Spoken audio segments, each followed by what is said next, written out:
할렐루야. 11월 18일 토요일입니다. 잠언 말씀 19장 1절부터 17절까지 말씀을 읽고 은혜 나누도록 하겠습니다. 가난하여도 성실하게 행하는 자는 입술이 패역하고 미련한 자보다 나으니라. 지식 없는 소원은 선하지 못하고 발이 급한 사람은 잘못 가느니라. 사람이 미련함으로 자기 길을 굽게 하고 마음으로 여호와를 원망하느니라. 재물은 많은 친구를 더하게 하나 가난한즉 친구가 끊어지느니라. 거짓 증인은 벌을 면하지 못할 것이요 거짓말을 하는 자도 피하지 못하리라. 너그러운 사람에게는 은혜를 구하는 자가 많고 선물 주기를 좋아하는 자에게는 사람마다 친구가 되느니라. 가난한 자는 그의 형제들에게도 미움을 받거든 하물며 친구야 그를 멀리 하지 아니하겠느냐 따라가며 말하려 할지라도 그들이 없어졌느니라. 지혜를 얻는 자는 자기 영혼을 사랑하고 명철을 지키는 자는 복을 얻느니라. 거짓 증인은 벌을 면하지 못할 것이요 거짓말을 뱉는 자는 망할 것이니라. 미련한 자가 사치하는 것이 적당하지 못하거든 하물며 종이 방백을 다스림이랴. 노하기를 더디하는 것이 사람의 슬기요 허물을 용서하는 것이 자기의 영광이니라. 왕의 노함은 사자의 부르짖음과 같고 그의 은택은 풀 위의 이슬 같으니라. 미련한 아들은 그의 아비의 재앙이요 다투는 아내는 이어 떨어지는 물방울이니라. 집과 재물은 조상에게서 상속하거니와 슬기로운 아내는 여호와께로서 말미암느니라. 게으름이 사람으로 깊이 잠들게 하나니 태만한 사람은 줄일 것이니라. 계명을 지키는 자는 자기의 영혼을 지키거니와 자기의 행실을 삼가지 아니하는 자는 죽으리라. 가난한 자를 불쌍히 여기는 것은 여호와께 꾸어드리는 것이니 그의 선행을 그에게 갚아주시리라. 아멘. 감사합니다. 감사합니다. 여러분들은 오늘 말씀을 읽으시면서 어느 부분이 마음에 꽂히셨습니까? 저는 이게 궁금해요. 저는 오늘도 말씀을 준비하기에 앞서서 본문 말씀을 여러 번 읽었는데 그때 내 마음속에 더 강하게 꽂히는 부분이 어딘지 스스로 느낍니다. 어느 구절이 내 마음이 가고 내 시선이 가고 어떤 단어가 어떤 표현이 나한테 더 강한 인상을 주었나. 그것이 바로 오늘 하나님께서 나에게 주시는 말씀입니다. 자, 하나님께서 저에게 주시는 말씀이 무조건 여러분에게 주시는 말씀일 수는 없죠. 같을 수도 있고 여러분들은 조금 다른 구절이 더 강하게 와 닿았을 수도 있는 것입니다. 그렇게 영적으로 깨어서 하나님께서 오늘은 나에게 뭐라고 말씀하시는지 그렇게 하나님과 영적으로 교감하며 소통하는 것은 신앙의 발전에 큰 유익이 있는 줄로 믿습니다. 자, 오늘 말씀도 역시 제가 가슴속에 깊이 공감했던 말씀과 또는 앞에 나왔고 뒤에 나왔고 비슷한 표현이 반복되는 그만큼 중요하다고 성경이 말씀해주고 있는 부분들을 중심으로 은혜를 나누도록 하겠습니다. 자, 1절에 보니까 가난하여도 자, 오늘 말씀은요 가난한 사람과 관련된 말씀이 많습니다. 자, 이 말씀은 우리와 상관없는 말씀일까요? 우리 시대에는 가난한 사람이 없나요? 왜 없어요? 제가 우선 가난한데. 우리가 다 가난하죠. 누가 빈곤한 사람이냐? 누가 중산층이냐? 누가 부자냐? 이거 이제 사회적으로 무슨 기준이 있다고 합니다. 근데 그 기준이 뭔지 아는 사람은 전문가 몇 사람밖에 없어요. 그 기준을 말해주면 사람들이 공감을 안 합니다. 선생님은 중산층이에요. 그렇게 말하면 상당히 많은 중산층 사람들이 뭐라 그럽니까? 내가 무슨 중산층이야? 나 가난해, 나 돈 없어. 대부분 그렇게 말합니다. 그래서 오늘 우리들은 자신을 가난하다라고 생각하는 사람들이 상당히 많은데 그 가난한 사람들은 어떻게 해야 되느냐? 또는 그 가난한 사람 옆에 있는 조금 넉넉한 사람들은 그 가난한 사람들을 어떻게 생각하고 어떻게 받아들이고 어떻게 이해하고 어떻게 대해 주어야 하는 것. 어떻게 대해 주는 것이 지혜로운 것이며 어떻게 받아들이는 것이 복을 받는 지름길인가? 그런 것들을 바로 우리 오늘 읽었던 잠언 말씀을 통해서 우리가 꼭 놓치지 않고 배워야 되는 말씀입니다. 자, 가난한 사람이 있습니다. 가난한 것 자체는 긍정적인 게 아니에요. 네. 그런데 어쨌든 내가 게으름을 피웠든 시대를 잘못 만났든 어쨌든 제가 가난해졌어요. 그러나 가난해졌지만 그래도 불의와 타협하지 않고 비굴해지지 않고 성실하게 행하는 사람이 되어야 된다. 성실하게 행한다는 것은요, 흠잡을 데가 없이 그렇게 행동을 한다는 거예요. 어떻게 흠잡을 데 없이 행동할 수 있죠? 흠잡을 데 없는 행동 밑에는 흠잡을 데 없는 마음, 정신, 생각, 그게 깔려 있는 겁니다. 사람의 마음에 생각이 말로 튀어나오고 손과 발의 행동으로 나타날 수밖에 없습니다. 그래서 마음에 뭔가 삐딱한 거 있으면 말도 왠지 삐딱하게 나가고요. 행동도 저 사람 왜 저래? 이해할 수 없는 행동이 나타날 수밖에 없습니다. 근데 누가 보더라도 야, 쟤는 가난한 것 같은데 그래도 행동은 아주 올바라. 야, 쟤는 좀 형편이 어려운 것 같은데 말하는 거 보면 참 올바른 소리만 해. 이런 인정을 받는 사람이 큰 부자이면서 미련한 것보다 낫다. 잠언에서는 분명히 말하고 있습니다. 가난한 것보다는 부자가 낫지만 미련한 것보다는 행동이 성실한 것이 훨씬 더 중요하다. 훨씬 더 우선이다. 그렇게 말씀하고 있는 것이죠.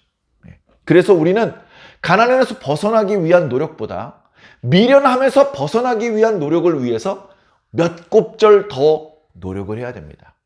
가난함에서 극복하기 위해서 공부도 해야 되죠. 일도 해야 되죠. 여러 가지로 저축도 해야 되죠. 절약도 해야 되죠. 근데 그거보다 더 몇 곱절 더 미련함에서 벗어나서 지혜롭고 슬기로운 자가 되기 위해서 노력해야 됩니다. 마음을 착하게 먹고 겸손한 마음으로 내 주변의 사람들이, 그리고 하나님께서 하시는 말씀을 귀담아 들어야 됩니다. 배워야 됩니다. 지혜로운 것으로 인증받은 사람의 말과 행동을 따라해야 됩니다. 노력해야 됩니다. 해도 잘 안 됩니다. 처음엔. 그래도 또 노력해야 됩니다. 시간이 많이 걸립니다. 그래도 멈추지 않아야 됩니다. 그렇게 오랜 세월 노력하다 보면 어느새 많은 사람들에게 칭찬을 받고 이 사람 저 사람이 와서 가르쳐달라고 하는 날이 오는 것입니다. 우리가 바로 그렇게 살아야 되는 것이죠.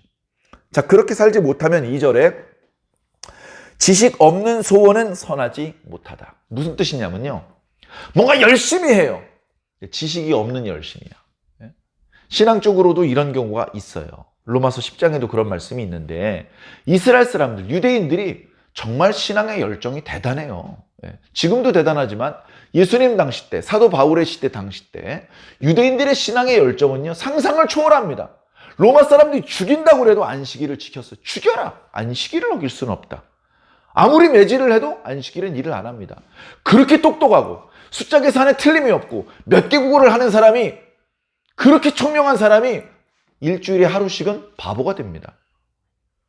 아무리 돈을 준다 그래도, 죽인다 그래도 눈썹 하나 까딱하지 않고 말을 안 들어요. 근데 그 다음날 언제 그랬냐는 듯이 충성을 다합니다. 퇴근도 안 하고 야근을 합니다. 유대인들이 그런 모습을 가지고 있었어요. 그래서 하도 그러니까 유대인들 때문에 7일에 한 번씩 쉬는 규례가 옛날부터 있었습니다. 왜 유대인들만 쉬게 합니까? 하니까 유대인들이 숫자는 많지 않지만 하나님께 대한 열심은요, 인정해 줄 수밖에 없습니다. 근데 문제는 뭐죠? 지식을 쫓은 열심이 아니라는 겁니다. 율법을 쫓은 열심, 율법 속에 담겨져 있는 하나님의 정신을 쫓은 열심, 하나님의 뜻을 올바로 이해하고 그 이해를 바탕으로 하나님을 열심히 섬기는 것이 아니라, 하나님의 뜻은 외면하고 그저 율법 조항에 표면적으로 드러나 있는 규례, 그거를 지키는 데만 열정을 쏟는 것입니다. 그러다 보니 그렇게 열심히 헌신적으로 신앙을 하는데도 불구하고 하나님께서 미워하시는 겁니다. 야, 불의를 저지르면서 나에게 제사를 드리는 것은 내가 너무너무 가증히 여긴다. 너희들이 드리는 제사의 연기는 내 눈을 찌르는 연기고 내 콧구멍을 자극하는 연기다. 그만 좀 해라. 성전 문을 누가 좀 닫았으면 좋겠다라고 하나님께서는 선지자들을 통해서 말씀하셨던 것입니다. 그래서 단순히 열심히 사는 것만으로는 큰 의미가 없습니다. 하나님의 뜻을 바르게 이해하고 하나님의 뜻에 맞게 열심히 할 때, 그때 의미가 있는 것이죠. 부산으로 가려고 하는데 서울에서 부산으로 가겠다면서 자꾸 북쪽으로 가면 아무리 열심히 가도 부산하고는 점점 더 멀어질 수밖에 없는 것입니다. 하나님의 뜻을 준행할 때도 마찬가지라는 것을 꼭 기억하셔야 됩니다. 그런데 보면 설마 누가 부산으로 가는데 서울에서 북쪽으로 길을 잡겠어? 그런 사람들이 많이 있습니다. 천국에 가겠다면서 지옥으로 방향을 잡는 사람들이 많이 있단 말이죠. 교회 안에는 그런 사람이 없을 것 같습니까? 겸손하게 냉정하게 살펴서 아무리 관행이라 하더라도 중단하고 하나님의 뜻대로 돌이켜야 됩니다. 미련함에서 벗어나야 되는 것이죠. 발이 급한 사람은 잘못 가느니라. 성급하다는 거예요. 성급하다. 우리가 어저께 묵상했던 말씀에 이런 말이 있죠. 사연을 다 들어보지도 않고 대답하는 사람은 미련한 사람이다. 당연하죠. 여러분, 의사가 만약에 이러면 어떻게 되겠습니까? 어디가 아프세요? 언제부터 아프세요? 무슨 약 드셨어요?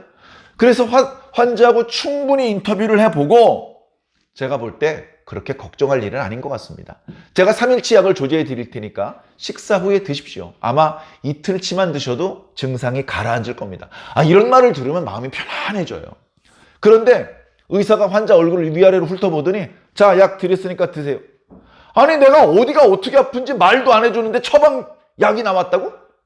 그럼 믿고 먹을 수 있겠습니까?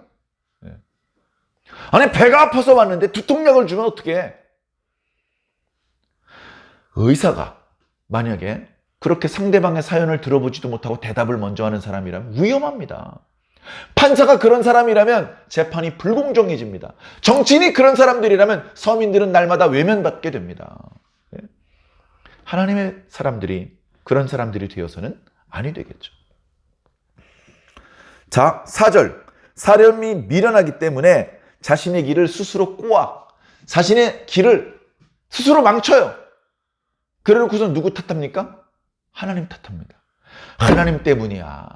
내가 이렇게 열심히 살았는데 하나님께서 안 도와주시네. 하나님께서 자꾸 어려움만 주시네 하면서 자기의 미련함 때문에 자기 길이 꼬인 건데, 자기의 미련함 때문에 스스로 매를 번 것인데 자꾸 하나님 원망해. 하나님 때문이야. 난 내 할 도리 다 했는데 이 부분은 좀 하나님께서 해주셔야지.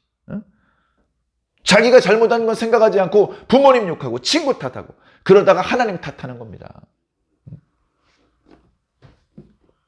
아담아, 너 왜 내가 먹지 말라고 한 것을 먹었느냐? 아이고 하나님 잘못했습니다 주여. 용서해 주시옵소서. 저의 잘못에 대한 그 벌을 달게 받겠습니다. 이렇게 주님 품에 안겨야 돼요. 매를 들고 있는 사람 가슴팍에 파고 들어야 됩니다. 그래야 매를 안 맞아요. 근데 아담이 뭐라 그랬어요? 여자가 줘서 먹었는데요. 하나님 잘 생각해 보세요. 이 여자 하나님께서 주셨잖아요. 하나님께서 저한테 여자를 주셨잖아요. 그 여자가 줘서 먹었어요. 그 말은 뭡니까? 하나님 때문에 먹었다는 겁니다. 자신의 잘못을 인정하는 것이 아니고 여자에게 책임을 전가시키고 하나님께 책임을 떠넘기는 겁니다. 자기가 잘못했는데 하나님 탓하는 것입니다. 여자는 뭐라 그랬어요? 하나님 잘못했습니다 그랬습니까? 하나님께서 만드신 들짐승 중에 뱀이 먹으라고 해서 먹었습니다. 제 잘못이 아니고 뱀이 시켜서 먹었는데요. 뱀은 하나님께서 만드셨잖아요. 똑같이 하나님 탓을 하고 있습니다. 자기 때문에 자기 인생길이 망가졌는데, 자신의 범죄와 실수 때문에 에덴 동산에서 살 수 있는 권세를 잃어버렸는데 하나님께 탓을 합니다. 그렇게 하나님 탓으로 돌리면 계속해서 에덴 동산에 살 수 있을까요? 안 되잖아요. 우리도 마찬가지입니다. 하나님 탓, 하나님 책임으로 다 전가시키면 우리 천국 갈 수 있을 것 같습니까? 점점 어려워지는 것이죠. 먼저 마음을 착하게 먹고 내가 먼저 지혜롭고 슬기로운 자가 돼야 됩니다. 비록 가난할지언정, 비록 사람들이 무시하고 친구들이 떨어져 나가고 그렇더라도 나는 하나님 앞에 부끄럽지 않게 정직한 말을 하고 성실한 행위를 보여드려야 되는 것이죠.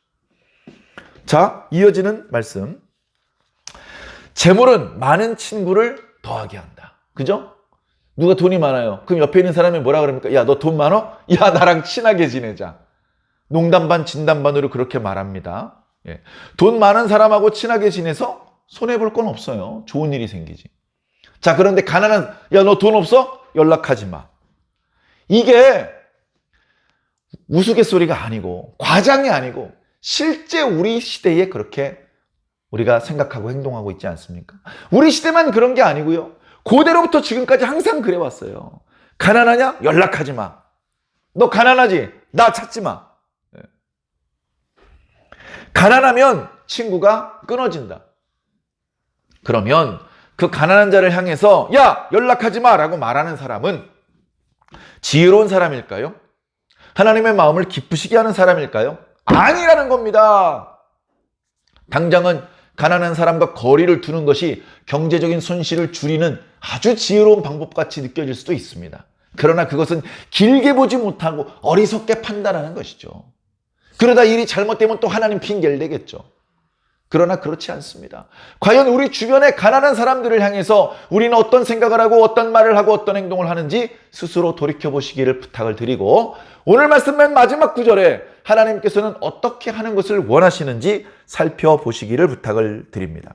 자, 그 가난한 자와 관련된 구절들만 한번 찾아볼까요? 7절 말씀을 보겠습니다. 가난한 자는 그의 형제들에게도 미움을 받는다. 친형제들도 미워한다는 거예요. 친형제들도. 오빠 연락하지 마. 누나 연락하지 마. 그만 좀 연락해. 지난번에도 보험 가입했잖아. 보증서 달라는 얘기 좀 하지 마.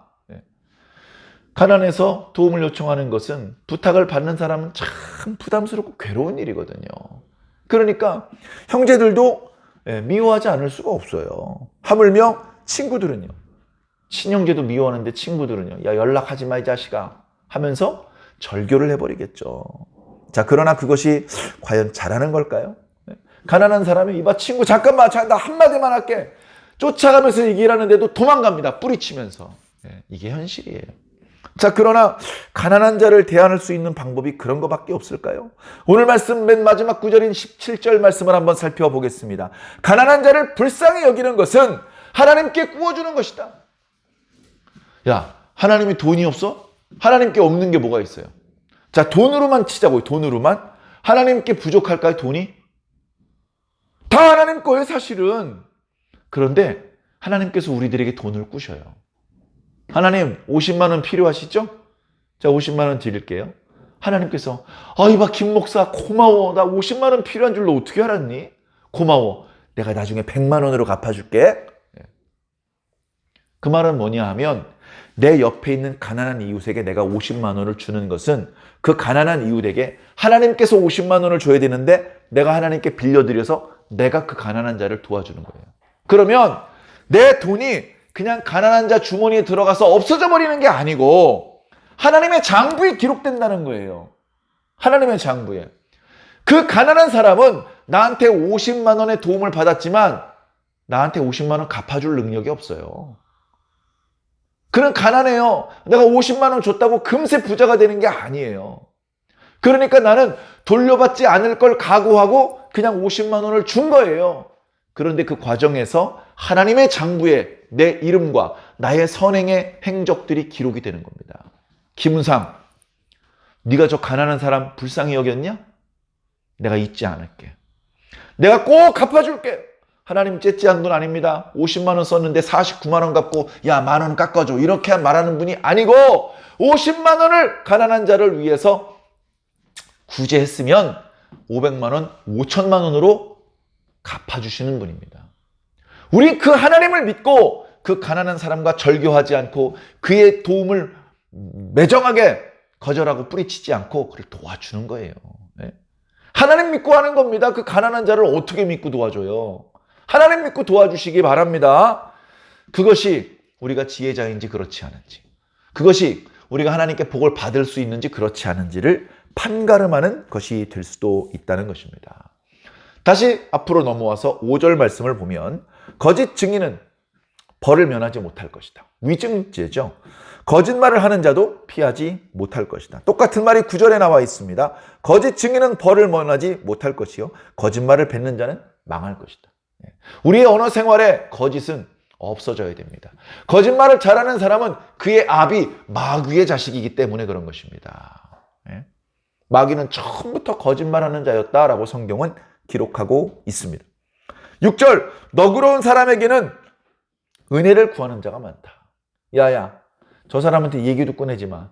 찔러도 피 한 방울 안 나오는 사람이야. 부탁할 일 있으면 저기 저 사람한테 부탁을 해. 저 사람은 그래도 말이 통하고, 저 사람은 그래도 우리를 사정 이야기를 하면 우리의 이야기를 진심으로 들어주는 분이야. 그렇게 이제 평가를 받는 사람이 돼야 되는 것이죠. 선물 주기를 좋아하는 자마다 친구가 되느니라. 모든 사람이 너도 나도 저 당신 친구하면 안 될까요? 이렇게 달려든다는 겁니다. 내 주변에 친구가 없다면 내가 아마도 아무것도 베푼 것이 없기 때문일 것입니다. 밥도 가끔은 사주고. 돈이 문제가 아니죠. 성탄절날 비싼 명품 백 이런 거 선물을 안 해주면 친구가 안 생긴다? 그런 게 아니에요. 여러분 손편지로 빼곡하게 정성스럽게 그 친구에 대한 고마움을 편지로 써서 주면 그것이 20만 원, 30만 원, 500만 원짜리 백보다 더 큰 힘이 될 수도 있는 것입니다. 진심이 중요한 것이죠. 진심이. 그 진심을 받아주지 않는 사람은 속물입니다. 이제 거리를 둬야 되는 사람이고, 그렇게 분별을 지혜롭게 할 수 있어야 되는 줄로 믿습니다. 자, 8절 말씀. 지혜를 얻는 자는 자기 영혼을 사랑한다. 명철을 지키는 자는 복을 얻는다. 복을 사람에게 얻을 수 있나요? 하나님께 받을 수 있는 게 복입니다. 그래서 복이라고만 말씀하셨지만 하나님이라는 단어가 숨어 있음을 느낄 수 있으시기 바랍니다. 자, 10절. 미련한 자가 사치하는 것은 적당하지 못하다. 지혜로운 자는 사치 안 해요. 지혜로운 방법이 아니기 때문에 그래요. 실제로 우리 주변의 부자들을 보면요, 명품 옷으로 둘러입고 다니질 않아요. 머릿속이 텅 비어있는 사람만 비싼 차 명품 옷으로 자기 몸을 주렁주렁 치장을 합니다. 진짜 부자는요, 그냥 수수하고 편안하게, 그냥 편안하게 입습니다. 옛날에 스티브 잡스가 이렇게 터틀넥 옷을 입고 또 청바지 입고 나오면서 아이폰 출시될 때 그 브리핑을 했었죠. 그 패션이 한때 되게 유행을 하기도 했었어요. 그가 얼마나 돈이 많은데 막 비싼 명품 옷 그런 거 좋아하지 않는 것입니다. 오히려 명품을 밝히는 사람들은요, 속물이고 진정한 부자가 아닌 경우들이 많은 것입니다. 자, 11절 말씀. 11절 말씀. 저는 개인적으로 이 말씀이 오늘 본문에서 가장 마음에 와 닿았습니다. 노하기를 더디하는 사람은 노하기를 더디하는 것은 사람의 슬기요. 허물을 용서하는 것은 자기의 영광이니라. 어떻게 하라는 거예요? 노하기를 더디하라는 겁니다. 그 다음에 형제의 허물을 덮어주고 용서해 주라는 겁니다. 이것이 진짜 지혜자고 이것이 진짜 하나님의 백성의 모습입니다. 누가 이렇게 하셨죠? 예수 그리스도께서 이렇게 하셨습니다. 우리 그분의 제자 아닙니까? 우리는 그분의 자녀 아닙니까? 닮아야죠. 13절. 미련한 아들은